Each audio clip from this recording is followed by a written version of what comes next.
Now, today we will discuss about the basics of new criticism. Basics of new criticism. So, what is new criticism? New criticism is a dominant literary theory in the early 20th century, particularly in the United States and Britain. New criticism focuses on close reading of the text itself. That means focus on the text, emphasizing the importance of a structure, language, and meaning.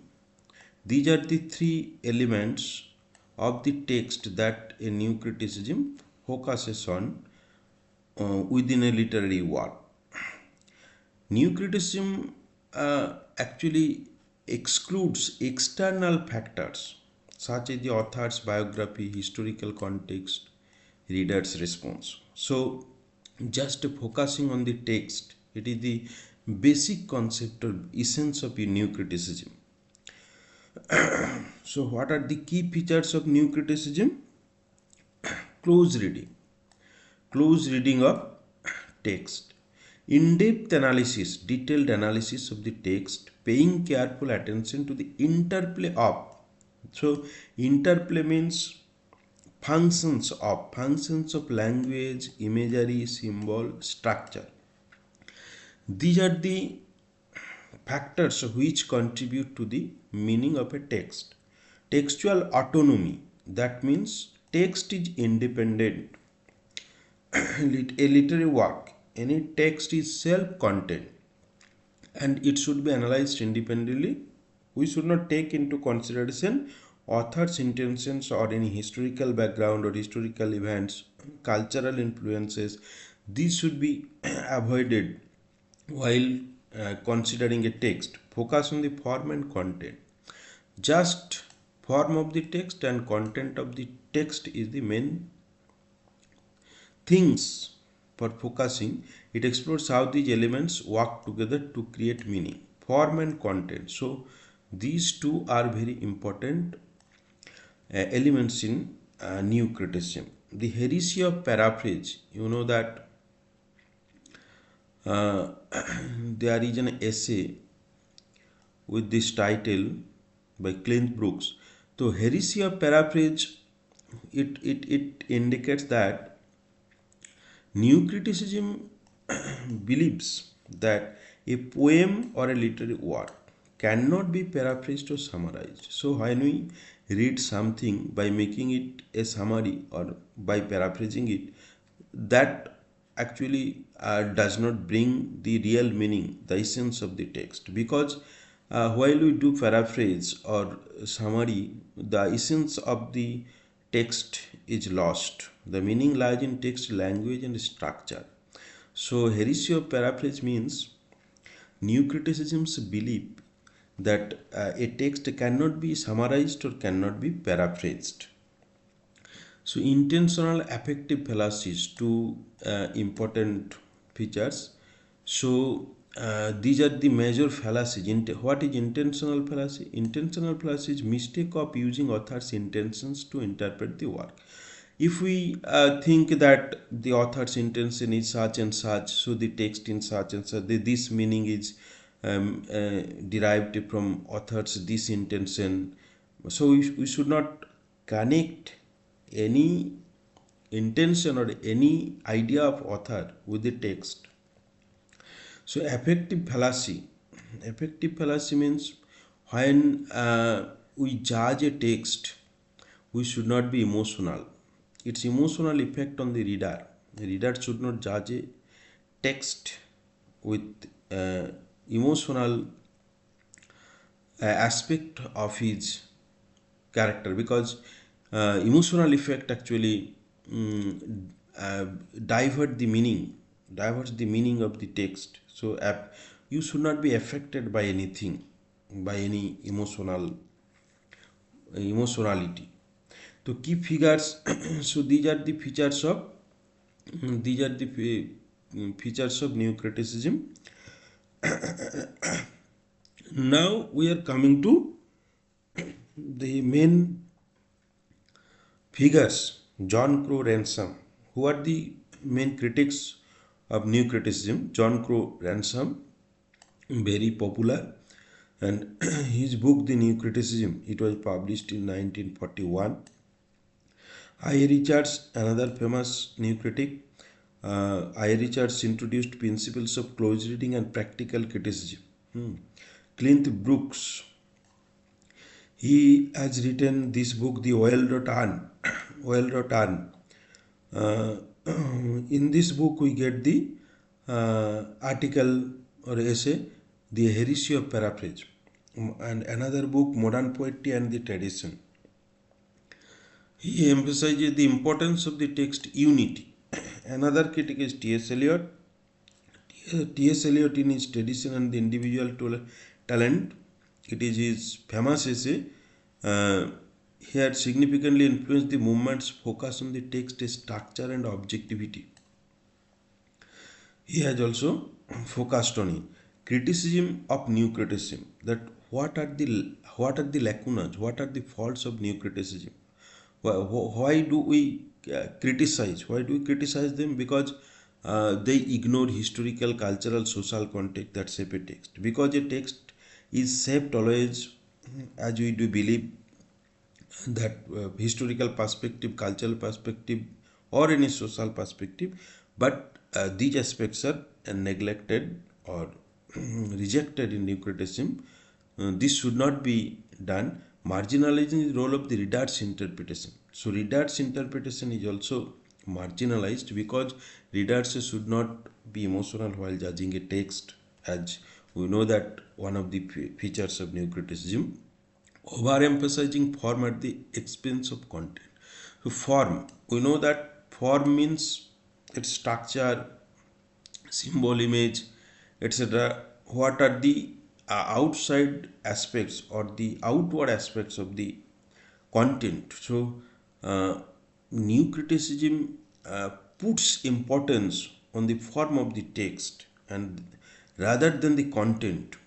So, in deriving the meaning of a text, new criticism gives importance on the form, and that this should not be done. So these are the criticism of new criticism.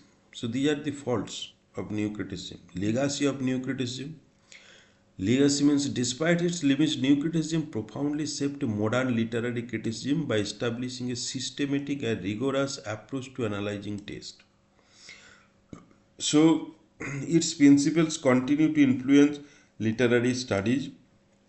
Close reading remains an essential skill. Why? Because even now we think that close reading is one of the best methods of reading a text or deriving meaning of a text. So close reading is the factor that it gives to us. Example of new criticism, you see the Dan some of the lines from Dan's poem Death Be Not Proud. If we analyze this, the text itself, focus on the examining its structure, language, imagery, without considering Dan's biography and historical context. So we should not read about Dan's life, we should not read about Dan's history, the time to which he belongs. So just read the text, Death be not proud, though some have called thee mighty and dreadful. For thou art not so, for those whom thou thinkest thou do overthrow, die not poor death, nor yet canst thou kill me. So if we analyze these four lines from new critical perspective, we should get these meanings. Close reading of language and imagery. The poem personifies death, number one, addressing it directly as if it were a person, personification of death. This diminishes death's power and authority. The paradox in the lines, for those whom thou thinkest thou dost overthrow, die not, challenges the conventional idea of death as an absolute end, asserting instead that death is powerless. For those whom thou thinkest thou dost overthrow, die not.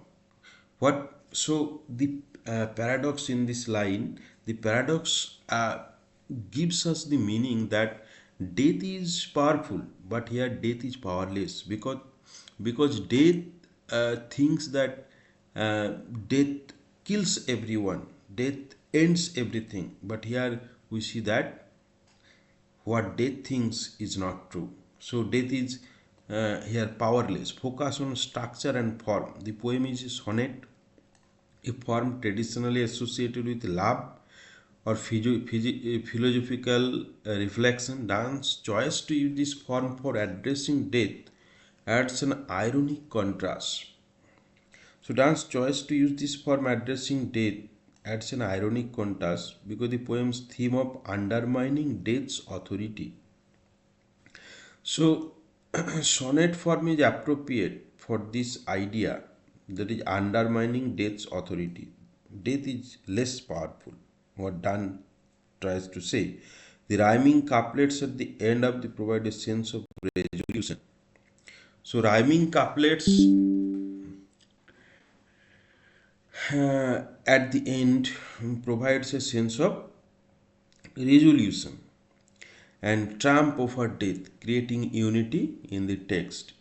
Unity in the text, so it also is an important element, that how the text is unified.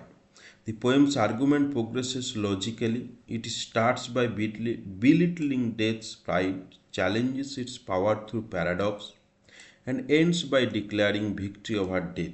Death shall be no more, death thou shalt die. So, uh, the text is logically formed, logically arranged, the ideas are logically placed. So, that is the unity of the text. The central theme, spiritual immortality, unites the poem, supported by all the poetic devices. Poetic devices means rhetorical devices. Avoidance of external context. New criticism ignores Dante's religious beliefs. So, external context, what we have already known, that new criticism excludes the other factors, the life history of the poet, or the beliefs of the poet, or historical time to which he belongs. So, these are the aspects that new criticism always avoids. Uh, to language, structure, and unity, these are the elements we should give importance according to new criticism, and thus we try to have the meaning of the poem. Now we are coming to the foundational books of new criticism.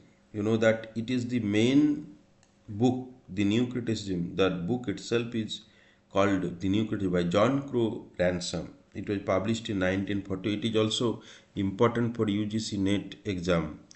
This information, this book gave the movement its name, foundational framework. It is the foundational book. Then comes another book, The Well-Wrought Urn, Studies in the Structure of Poetry. The Well-Wrought Urn, Studies in the Structure of Poetry by Clint Brooks. It is also written in 1947. So this is also an important book, Clint Brooks. I. Richards, uh, he wrote this book, Practical Criticism, in 1929. This is also, it also introduced the method of analyzing without considering historical or biographical context, focusing instead on the reader's interpretation of the text. Reader's interpretation of the text, of course, not to be emotional, as new criticism suggests. Understanding Poetry by Clint Brooks. This is also another book, 1938. Seven Types of William Emerson has Seven Types of Ambiguity. This is also very important book. Emerson explores how ambiguity in language creates layers of meaning in poetry, aligning with new criticism focus on complexity and depth in text. So ambiguity in language, that is focus on the language, how language is used. If we concentrate on the language, so language gives different types of meanings. So this is also important book, Essays in Criticism by T.S. Eliot. Though not strictly a new critic, T.S. Eliot is not strictly a new critic, yet he is considered as a new critic because he has given us some of the concepts of new criticism, traditional and individual talent, the groundwork for focusing on the autonomy of the text. This is an essay, important essay of T.S. Eliot and other influential works like W.K. Whimset. Whimset is also an important new critic. The Verbal Icon Studies in Meaning of Poetry. This is his book. Whimset, along with Monroe Beardsley introduced concepts such as intentional fallacy. Whimset actually introduced concept of intentional fallacy and affective fallacy. Keep it in mind for UGC NET exam also. Whimset, along with Monroe Beardsley, introduced concepts such as the intentional fallacy and affective fallacy, which discouraged relying on authorial intent and emotional responses for textual interpretation. Ray Noailles and Austin Warren, they wrote Theory of Literature, another book. T.E. Hume, Criticism and Poetry, Language as Gesture by R.P. Blackmore, 1952. So these are the importance, some of the important books that we came to know about. Why these books matter? These books actually establish the principles of close reading, textual autonomy, and analyzing form and structure. So, what are the things that we should keep in mind is that new criticism always focuses on close reading, textual autonomy, that means text as an independent entity. We should only read the text and derive meaning without outside reference or outside aspects of the text. Form and structure, the form and the structure of the text is very important because these provide meaning to the text. So up to this today we have